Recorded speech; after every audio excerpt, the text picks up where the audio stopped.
Welcome to Holy Fuck. Holy Fuck. Holy Fuck. Two gals on the prowl for enlightenment, sex, and all things holy. Holy Fuck. Each week, beauty alchemist and transformational coach and speaker, Katherine McClelland, and spiritual healer and life coach, Krista Kim, discuss navigating spiritual consciousness in a real human body.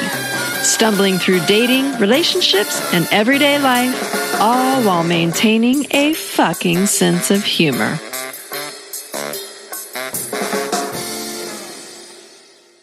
Okay. All right. Change. Change, change, change. Oh, what's changing with you? Krista. What's changing is we are off vacation. Wah, wah. Back from spring break and Woo-hoo! full of life. Woo-hoo! Didn't you guys see all the online photos of Katherine and her wet t-shirt contest? Was that me? That was? Oh, no. Okay.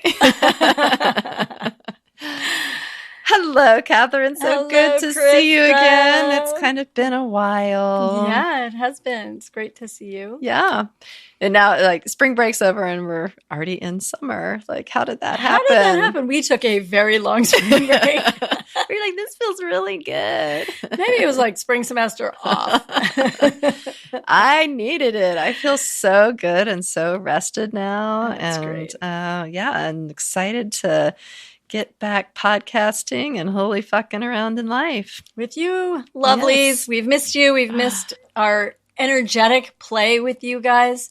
And gosh, thanks for being back. Thanks for being our great audience. And thanks for the people who like reached out and be like, where's the new season? And like that really like got me excited again to come back in and start up again. Cause I think there was a little bit of that feeling of like, is anybody going to care if we take a break? Oh, Krista. They actually did. So you that was guys fun. cared. Thank you so much. Thank you for caring. And we're happy to be back here. And today, what were you chanting, Krista? Change. Change is in the air. So much change upcoming. And I've known a lot of changes coming, but I think I had a client yesterday and she was just like, please think of me because there's this change coming in my life and I don't know how I'm going to handle it. And I was like, wow, people are scared of change. And yet when things aren't, I know I've said this before on the podcast, but it's like, if things aren't changing, you're dead. Like, so as humans, we get so fearful of change. But on the flip side, when nothing in our life is changing, then we're bored. So we kind of put ourselves in this place of like, which way do we want it to be? Yeah, and sometimes, I think that's what drama does in people's lives, right? It creates change. It changes our state. So we're kind of bored. So you notice people, if you really look, just before some big drama, usually people are pretty bored.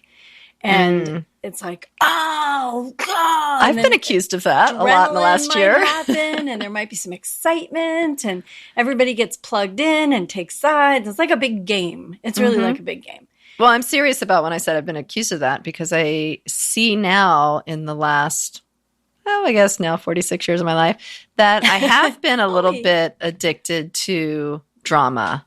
And that it created this certain level of excitement in my life. And so when I wasn't having drama in my life, it was like, am I alive? What's happening? Right. So we get addicted to the adrenaline, and we don't even know that's what it is. And it creates havoc. Like change, really good change is really good. And I think what we might eventually get to is that everything around us can change and we can be okay as long as we're okay. And what happens with drama is we're not okay. Right. And so we shift and we move and everything starts to change and we slam doors and we burn bridges. We don't maintain our center. No. So that's, I think, the part of change that we're constantly learning about is how to allow everything around us to be in motion, but to be really centered and grounded and not allow the change to freak us out so much. Because, I have some really big stuff coming up here. It's the end of the school year, and my daughter is going to be going off to college. And it's one of those moments that I've been like dreading since the day she was born. And it's like, damn, this moment is here. And then also my kids go to their dad's house in the summer. So school is so busy, busy, busy, busy. And all of a sudden one day it's like crickets in the house. Everybody's gone. Crickets. And this year it comes with, watching her kind of clean up her room a bit and move things out into the garage. And it's like, oh shit, this is real. And then on top of that, my best friend who, we've been just side by side raising all of our kids for the last 21 years, and she's moving to England. And we've raised our kids together. They're family to each other. And so we've gone, what's about to happen in this next month is all 8 of us who've been here through every holiday, everything, all of a sudden next year or the next couple of weeks, it's like, it's me and my 2 boys. So family of 8 all of a sudden is just the 3 of us. Such a big change. Such a big change. Wow. Yeah. And it's interesting, when you were talking about how do we hold our center while everything is changing around us. And this is that place where we always take you back to as our lovely peeps that we love being with, is how do you find your center and how do you get yourself back there when things start shifting? Because immediately you start to feel scared. Mm-hmm. And it's because we get complacent. We get like, oh, there's a time when things aren't going to change. It's silly for us to think that because everything's changing. Even just breathing changes everything, right? And every moment what we see is different. But we get some idea that we're going to be secure and we get kind of quieted down in that, even to the point of getting bored. But sometimes we're not even bored yet and something changes. Right. And so if we're not centered in a place that allows for change, then that's really destabilizing. We're not staying constant with the change. I mean, I was seriously freaking out probably about a month ago when I was watching this moment come my way. And then I had a friend reflect back to me like, you're so scared of your friend moving, but all you've been talking about is wanting to travel and wanting to have the opportunity to go exciting places. And they're like, now you're being gifted with that. Like my world is going to get bigger next year. So I was looking at it as this huge loss. And just the reframe on that is it's not loss. I'm not getting smaller. My family isn't getting smaller. My world is actually growing and expanding and getting bigger. And when I heard that, I was like, wow, the universe is actually providing me with something. And it looks uncomfortable right now. It doesn't necessarily feel great. But if I can get on the other side of it, it's actually super exciting to know like, oh my God, now I can hop on a plane. I have friends in England. I have friends in England. And what a great, jumping off point to go to all these different places that I want to go to and have a home base. So woohoo! Yeah, that's really great. It's so good. And I want to just step back for 1 second because I do want to acknowledge, and I know you know this, and it's so great to acknowledge and reframe that it's really an expansion and it's an expansion opportunity. And when those things happen, there always is a loss. And it's okay to have the loss too. Mm-hmm. So I know for you, as you tiptoe towards graduation next week, there's going to be moments of, and I think one of the coolest things that I learned about emotion is that a whole full wave of emotion can take 3 minutes. And if you watch kids, it's so cool because little kids who haven't been conditioned differently yet, they'll go in a full-on screaming fury, and it's done in 3 minutes. If you don't stop them or interfere with that process, right. Or crying really hard, and then they're laughing 10 seconds. There's a way in which it comes up and it goes out, and then the next thing is happening. They're super present. So for us, the tricky part is letting ourselves have the loss without making it a drama, without making it so big. And because we have bodies, we have emotional bodies and physical bodies, and we miss people when they're not in our environment. Certainly someone you've been friends with this long and raised your kids with. Right. And yay, you get to know her for the rest of your life anyway, and you get to now expand your universe. And you get to have your loss too. So I just want to say that piece where we move, and it's kind of an American trait. It's a little like we're pioneers and we're always going out to slay the dragon, but just letting ourselves feel it, drop in. Yeah. It's not real yet right now. No. I mean, that's why I'm able probably Neither to talk of those about two it. Things no. with your best friend leaving and with your daughter graduating. Yeah. It's not real yet at all in the slightest. Yeah. I know in a couple of weeks I'll probably be podcasting again. I'm like, remember that episode we did on change? Well, fuck change. This sucks. I'm lonely. Well, I do remember when I got divorced and I was facing my first holiday with my son and I alone. Mm-hmm. And it was excruciating because I had stepkids who weren't coming to my house. And we'd had a little glitch in our plan. So everything that we'd planned to have go well didn't go well. And so the family split apart at that moment, and we did it separately. It was the most excruciating day. And to try and create a beautiful day for the one remaining member of my family was what probably made me survive it as well as I did, was I had to get off my story that it was the worst thing. Right. And the worst way. And any of you out there who have gotten divorced and have been separated from your kids or all your kids or some of your kids or whatever for your holidays, it's a big deal. And, the divorce in itself is a big loss, but then to just the holiday and that kind of expectation of family. So I really get what you're saying when you've had all those holidays together with these big family gatherings and long tables and lots of noise and the kids being really happy and together. And she was really like the matriarch of that type of thing. It's like everybody gathered because she has a gift of rallying people and creating those type of moments. And so part of my sadness was, shit, I'm just not that person. And none of these kids are going to return for me to cook a meal. They're like, really? Krista's going to cook? Like, no thanks. Got French fries in the oven, mama? Yeah. And we were even cleaning out our garage the other day, and she's, having to get rid of all this stuff. And I show him, she goes, oh, there's a crate over there for you to take home. And when I opened it, it was all of the Easter eggs. And I was just like, oh, fuck. I can't take this home. It felt like, it's still sitting in the trunk of my car 3 weeks later because that box just holds all of the memories.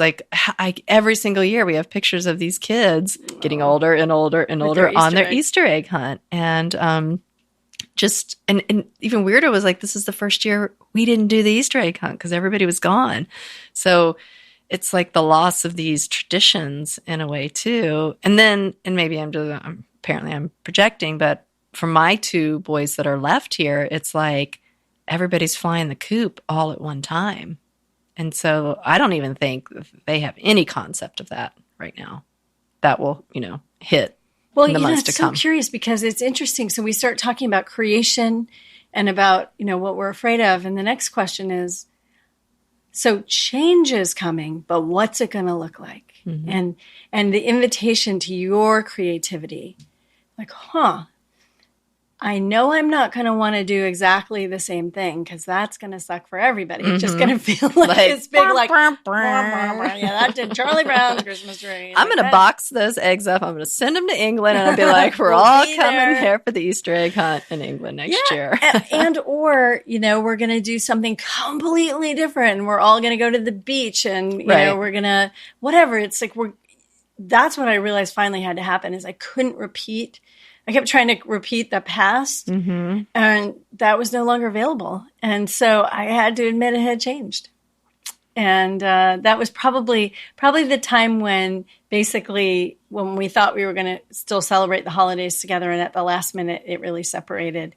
And I wasn't prepared, and I hadn't done anything to do anything different because I thought it was all going. And it was 2 days before the holiday, and then you had to make change happen really quickly. I had to make something happen differently. And, that was so big because I was fighting all of my own loss and as well as my child. And, change is big.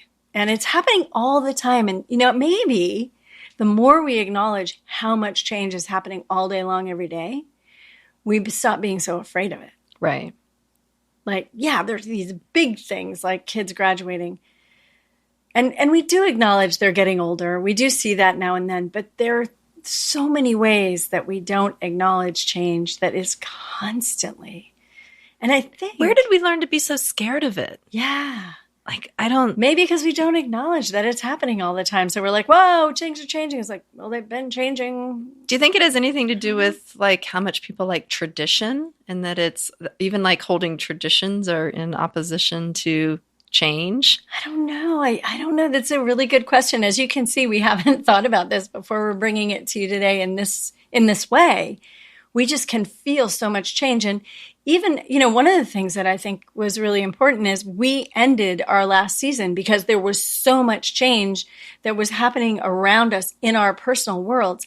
There was no way for us to stay connected to all of the other things. So we had to slow down and take a deep breath and rest more and look and find the new places that we wanted to land and create what we wanted.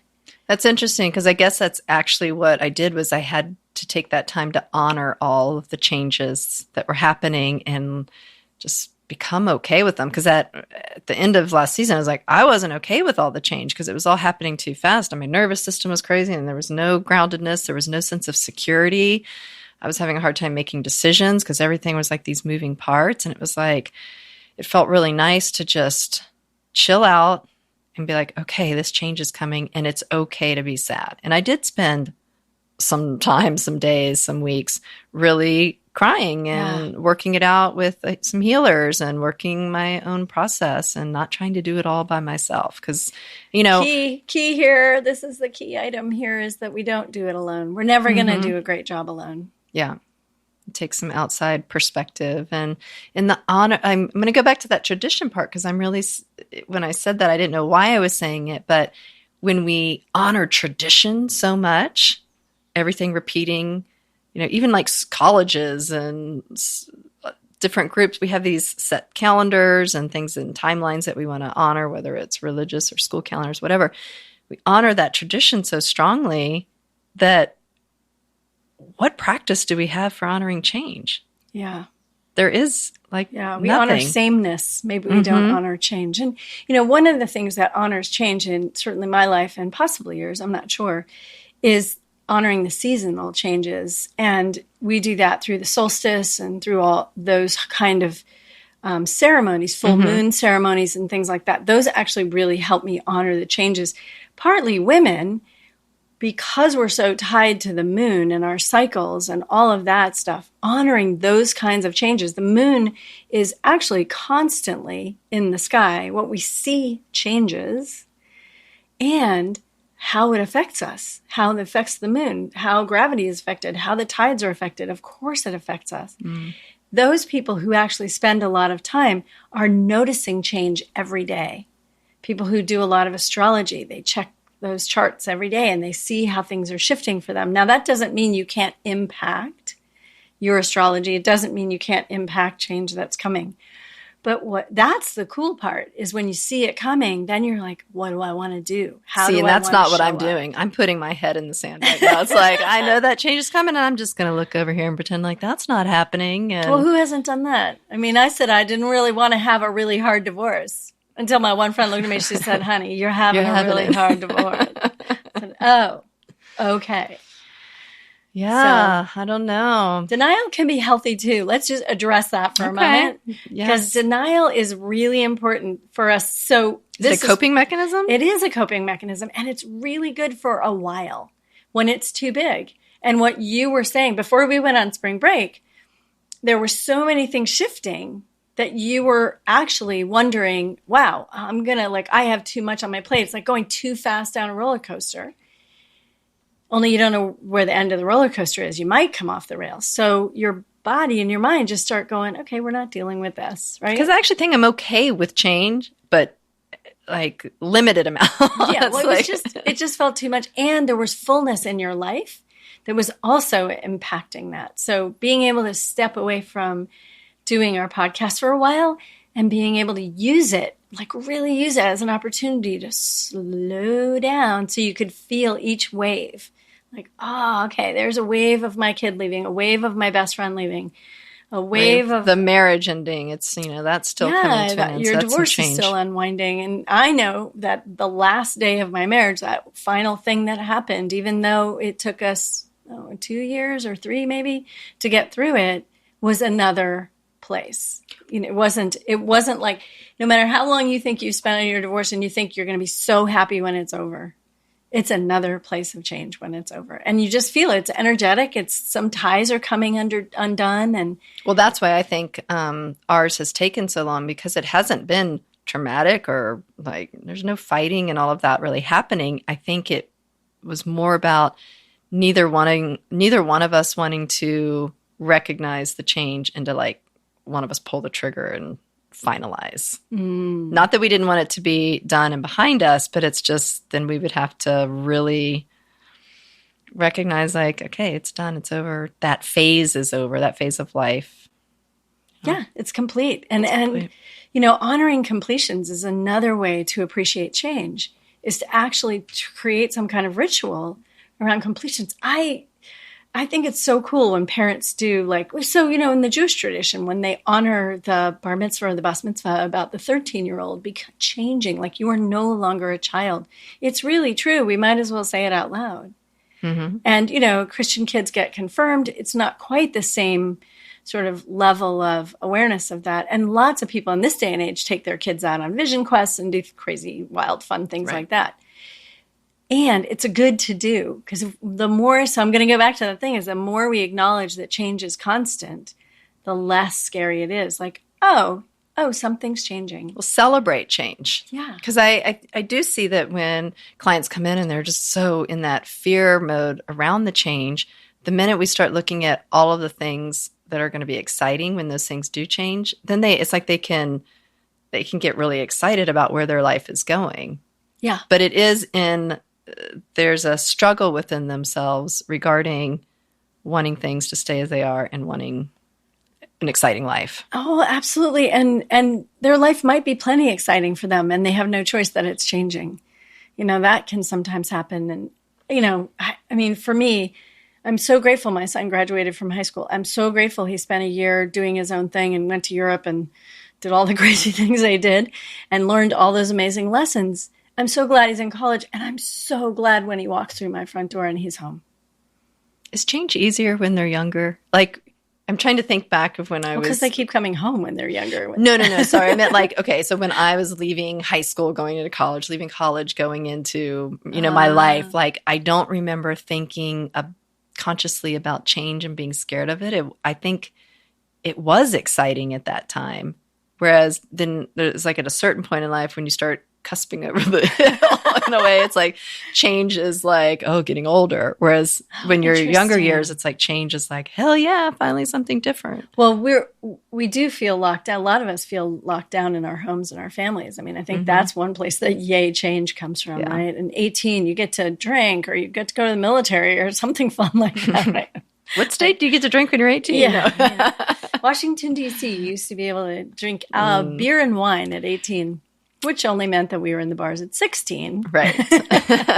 Learning lessons of life. So things were always changing. I just think it's such a, I don't know. I think with kids too, I think we prepare them that they're going. Like we tell them what grade we're in, and we tell them when you get to this one, it's going to be over. But I do know that when you settle in with kids who were in 12th grade, you get a lot of information about how scared they are. Yeah. And the summer before college and getting off to college can be very frightening times and big, big, big challenges for kids. And the more we hold it as, yeah, things are going to change, and the more we can talk about it for ourselves calmly, the better off it is for our kids. So, you know, acknowledging that, wow, first grade, that's a big change from kindergarten. I remember a young child I know went to first grade. And when he went to first grade, he was allowed to go to the kindergarten one day to explore the kindergarten. And I think they all went, and they sort of explored kindergarten or whatever. And they came back to first grade. And then he said to his mom, he said, so I went to kindergarten today, and at kindergarten, they play all day. And she said, yeah, that's true. And he said, so I choose kindergarten. Back it up. And she was like, okay, well, no, we can't do that anymore. This is time for you to grow. So things are changing. And it that brings up something for me. It's like, think of spiritually when people start going on this quest to grow and look more deeper within themselves. And I don't know if this has been your experience, but for me, as I began to grow and expand spiritually, what became scary is the way my family perceived me or interacted with me. And so like as I was changing, there was more of a disconnect between them and me. And they were looking at me like, Mom's changing or my wife's changing and come back, like don't change. Yeah. So what are all those things that make us want to go backwards? And sometimes we go too far and we do need to come backwards, like, 2 steps forward, 1 step back. What's wrong with that? Whoops, we leapt a little farther than we were going to. But also the question of when we go actually take a leap that we want to take and it's scary. And when people start pulling us back, it's not so much that they are pulling us back. It's that our consciousness is asking to be pulled back. And it's a moment, I think, of like needing to let go of that tribal belief or that tether back to the first chakra. That's right. Is it okay to leave my family? Is it okay to shine really brightly? Is it okay to be the one who leaves all the tradition behind and does something totally new? And isn't that kind of like when we get a little fearful of our kids going out to the world? It's like they're going to change, and are they going to still love us? Are they going to still want to come home and visit us? Like, who's going to get a hold of them and their ideas? And and with boys, for me, the whole idea that, when you send your boy out into the world, he marries into a girl's family and then he goes with her family. And that's something that people have said that to me for so long. Emma, could you stop triggering me, please? Stop it. Don't do that. But apparently I don't love that idea. It's a fabulous, fabulous thing. And I think one of my biggest awarenesses is a sense of when things get heightened, when change starts to feel scary, when things are happening, is the idea to stop and take a deep breath and go into it. It's almost like you let yourself sink in and breathe and allow yourself to feel all of the levels that you're being affected on. Your spiritual life you're being given this huge gift to grow when your kids leave home. But let's maybe talk about some really concrete ideas, because we can keep it up here. Oh, give yourself some time to, process this. But so what does that look like? I know what it looks like for me because I just finished doing it. So for me, it looked like amping up my daily meditation, my quiet time in the morning. I did a lot of journaling on every little upset and fear that was coming up, of really looking at it like, why am I scared of it? What's really underneath there? Definitely doing some of the typical nurturing activities for myself, whether it was like taking a walk or getting a massage, but just giving myself some practices in order to access all those emotions. Because I don't think people know how to access their emotions. They go, oh, I'm depressed, my child's leaving, but then they go, now what? Okay. Right. And then a lot of us, so I remember when my parents both passed last year, and so huge loss, but also huge change for my life. There were ways in which I suddenly felt free that I hadn't felt in a while. And there was this moment when I realized that I was going through phases of dealing with it. And some of them were completely drink a bottle of wine by myself at home at night. What? I didn't do that at all on spring break. Never do things like that. And then I would just eat for a week. And then slowly I started to realize that in some ways that was the denial process. It was it was too much. There was too much space inside me and I couldn't navigate. So then I started really deepening into my spiritual practice. So it was like survival first. Exactly. To soothe, and then once that phase is done. Soothing, like knocking myself out with a bottle of wine. Luckily I didn't hit myself with it, but and it was so, this is what I want to say about it, which I think is so cool, is I think it's actually so intuitive. I need this right now. And I wouldn't have been able to articulate it, but because I was here alone, right, I was able to just follow the impulse and just do it. You know, and checking in with our audience, have you guys ever followed an impulse to do the thing that feels like, God, if I could just do this thing right now, and yet also not be self-destructive with it. Like, right, because that gets old after a while. You're like, well, you can't button your pants. If I was drinking a bottle of wine a night still, we'd be in big trouble. But it really only lasted, and it wasn't every night, but the period of time really probably lasted over max 3 weeks. The food, because it was the holidays, lasted a little longer. And then it's just letting yourself re-regulate and not being like, now I have to go on a diet. You know, it's like, now I have to start noticing what I'm putting in my mouth. Is this really what I want to eat? And if it is, you know, and so just, I think that's what I meant by slowing down and being like gentle about like watching how am I coping with this? And letting whatever we do actually be okay with us, not giving ourselves a hard time for it and saying, I should be better and I shouldn't be doing this. And it's like, I can't cope with this right now, so I'm going to drink a bottle of wine tonight. And I'm not driving, I'm not hurting anybody, and I'm going to really be hurting in the morning. But like the denial of the emotion and then like how to let the emotion out. So I had somebody yesterday talking about like, well, I just can't express my emotions like you can express your emotions. And I was like, you know, neither could I 10 years ago. I was locked down like crazy. But I was explaining to them, like, when you express an emotion to someone else, it doesn't have to be like you open the floodgates on the person, but you can start little by saying, like, I'm noticing I'm feeling sad today. And if that's all you've got that day, then what a great first step. And I think sometimes people are afraid of crying when they say that. Mm-hmm. If I say that, I might cry. Mm-hmm. And I don't want it. And it's so much freedom you offer the other person, because there, somewhere in their life, there's some tears too. Mm-hmm. And if you're willing to have some, or even just completely lose it, it gives people so much. It's a point of connection. And it gives everybody so much permission to be real with you too. And hopefully you have the kind of friends that can handle it. And if you don't, go get some new friends, please.